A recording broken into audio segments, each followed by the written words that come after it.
अध्याय 43 कुवलया पीठ का उद्धार और अखाड़े में प्रवेश। श्री सुखदेव जी कहते हैं, काम, क्रोध आदि शत्रुओं को पराजित करने वाले परीक्षित, अब श्री कृष्ण और बलराम भी स्नान आदि नित्य कर्म से निवृत्त हो दंगल के अनुरूप नगाड़े की ध्वनि सुनकर रंगभूमि देखने के लिए चल पड़े। भगवान श्री कृष्ण ने रंगभूमि के दरवाजे पर पहुंचकर देखा कि वहां महावत की प्रेरणा से कुवलया पीठ नाम का हाथी खड़ा है। तब भगवान श्री कृष्ण ने अपनी कमर कस ली और घुंघराली अलकें समेट ली तथा मेघ के समान गंभीर वाणी से महावत को ललकार कर कहा, महावत, ओ महावत, हम दोनों को रास्ता दे दे, हमारे मार्ग से हट जा। अरे सुनता नहीं, देर मत कर, नहीं तो मैं हाथी के साथ अभी तुझे यमराज के घर पहुंचाता हूँ। भगवान श्री कृष्ण ने महावत को जब इस प्रकार धमकाया तब वह क्रोध से तिलमिला उठा और उसने काल, मृत्यु तथा यमराज के समान अत्यंत भयंकर कुवलया पीठ को अंकुश की मार से क्रुद्ध करके श्री कृष्ण की ओर बढ़ाया। कुवलया पीठ ने भगवान की ओर झपटकर उन्हें बड़ी तेजी से सूंड में लपेट लिया, परंतु भगवान सूंड से बाहर सरक गए और उसे एक घूंसा जमाकर उसके पैरों के बीच में जा छिपे। उन्हें अपने सामने न देखकर कुवलया पीठ को बड़ा क्रोध हुआ। उसने सूंघकर भगवान को अपनी सूंड से टटोल लिया और पकड़ा भी, परंतु उन्होंने बलपूर्वक अपने को उससे छुड़ा लिया। इसके बाद भगवान उस बलवान हाथी की पूंछ पकड़कर खेल खेल में ही उसे 100 हाथ तक पीछे घसीट लाए, जैसे गरुड़ सांप को घसीट लाते हैं। जिस प्रकार घूमते हुए बछड़े के साथ बालक घूमता है अथवा स्वयं भगवान श्री कृष्ण जिस प्रकार बछड़ों से खेलते थे, वैसे ही वे उसकी पूंछ पकड़कर उसे घुमाने और खेलने लगे। जब वह दाएं से घूमकर उनको पकड़ना चाहता तब वे बाएं से आ जाते और जब वह बाएं की ओर घूमता तब वे दाएं घूम जाते। इसके बाद हाथी के सामने आकर उन्होंने उसे एक घूंसा जमाया और वे उसे गिराने के लिए इस प्रकार उसके सामने से भागने लगी मानो वह अब छू लेता है तब छू लेता है। भगवान श्री कृष्ण ने दौड़ते दौड़ते एक बार खेल खेल में ही पृथ्वी पर गिरने का अभिनय किया और झट वहां से उठकर भाग खड़े हुए। उस समय वह हाथी क्रोध से जल भुन रहा था। उसने समझा कि वे गिर पड़े और बड़े जोर से अपने दोनों दांत धरती पर मारे। जब कुवलया पीठ का यह आक्रमण व्यर्थ हो गया तब वह और भी चिढ़ गया। महावतों की प्रेरणा से वह क्रुद्ध होकर भगवान श्री कृष्ण पर टूट पड़ा। भगवान मधुसूदन ने जब उसे अपनी ओर झपटते देखा तब उसके पास चले गए और अपने एक ही हाथ से उसकी सूंड पकड़कर उसे धरती पर पटक दिया। उसके गिर जाने पर भगवान ने सिंह के समान खेल ही खेल में उसे पैरों से दबाकर उसके दांत उखाड़ लिए और उन्हीं से हाथी और महावतों का काम तमाम कर दिया। परीक्षित, मरे हुए हाथी को छोड़कर भगवान श्री कृष्ण ने हाथ में उसके दांत लिए लिए ही रंगभूमि में प्रवेश किया। उस समय उनकी शोभा देखने ही योग्य थी। उनके कंधे पर हाथी का दांत रखा हुआ था, शरीर रक्त और मद की बूंदों से सुशोभित था और मुख कमल पर पसीने की बूंदें झलक रही थीं। परीक्षित, भगवान श्री कृष्ण और बलराम दोनों के ही हाथों में कुवलया पीठ के बड़े बड़े दांत शस्त्र के रूप में सुशोभित हो रहे थे और कुछ ग्वाल बाल उनके साथ साथ चल रहे थे। इस प्रकार उन्होंने रंगभूमि में प्रवेश किया। जिस समय भगवान श्री कृष्ण बलराम जी के साथ रंगभूमि में पधारे उस समय वह पहलवानों को वज्र कठोर शरीर, साधारण मनुष्यों को नर रत्न, स्त्रियों को मूर्तिमान कामदेव, गोपों को स्वजन, दुष्ट राजाओं को दंड देने वाले शासक, माता पिता के समान बड़े बूढ़ों को शिशु, कंस को मृत्यु, अज्ञानियों को विराट, योगियों को परम तत्व और भक्त शिरोमणि वृष्णि वंशियों को अपने इष्ट देव जान पड़े। राजन, वैसे तो कंस बड़ा धीरवीर था, फिर भी जब उसने देखा कि इन दोनों ने कुवलया पीठ को मार डाला तब उसकी समझ में यह बात आई कि इनको जीतना तो बहुत कठिन है।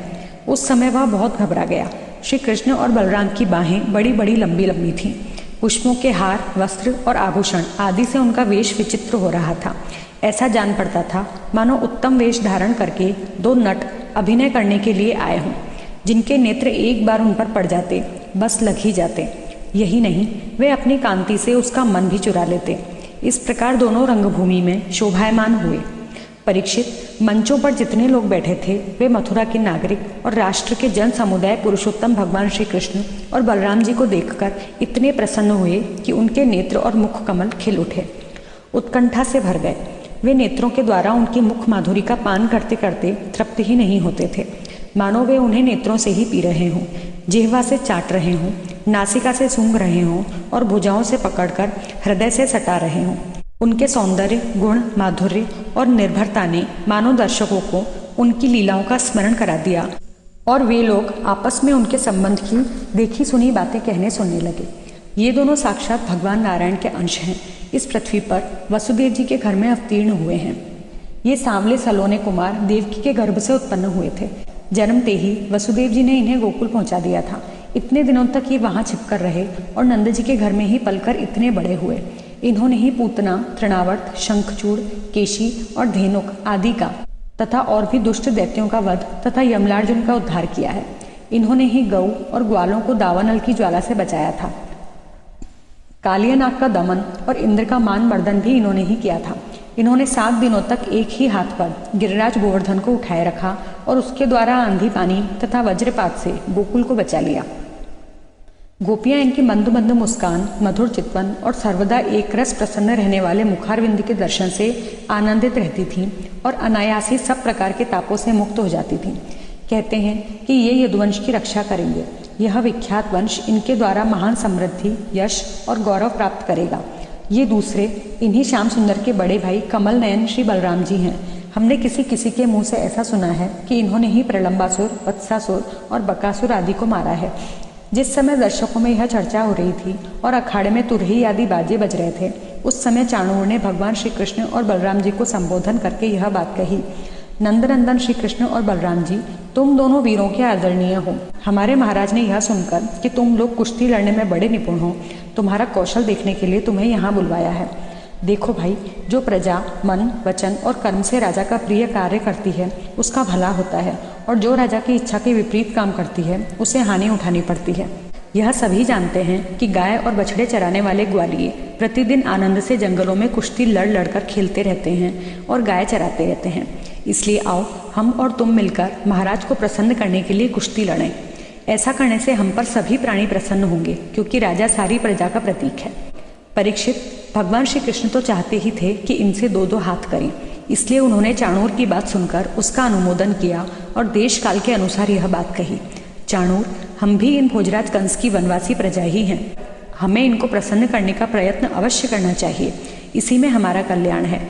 किंतु चाणूर, हम लोग अभी बालक हैं, इसलिए हम अपने समान बल वाले बालकों के साथ ही कुश्ती लड़ने का खेल करेंगे। कुश्ती समान बल वालों के साथ ही होनी चाहिए, जिससे देखने वाले सभासदों को अन्याय के समर्थक होने का पाप न लगे। चाणू ने कहा, अजी, तुम और बलराम न बालक हो और न तो किशोर, तुम दोनों बलवानों में श्रेष्ठ हो। तुमने अभी अभी 1000 हाथियों का बल रखने वाले कुवलिया पीठ को खेल ही खेल में मार डाला, इसलिए तुम दोनों को हम जैसे बलवानों के साथ ही लड़ना चाहिए। इसमें अन्याय की कोई बात ही नहीं है। इसलिए श्री कृष्ण, तुम मुझ पर अपना जोर आजमाओ और बलराम के साथ मुष्टिक लड़ेगा।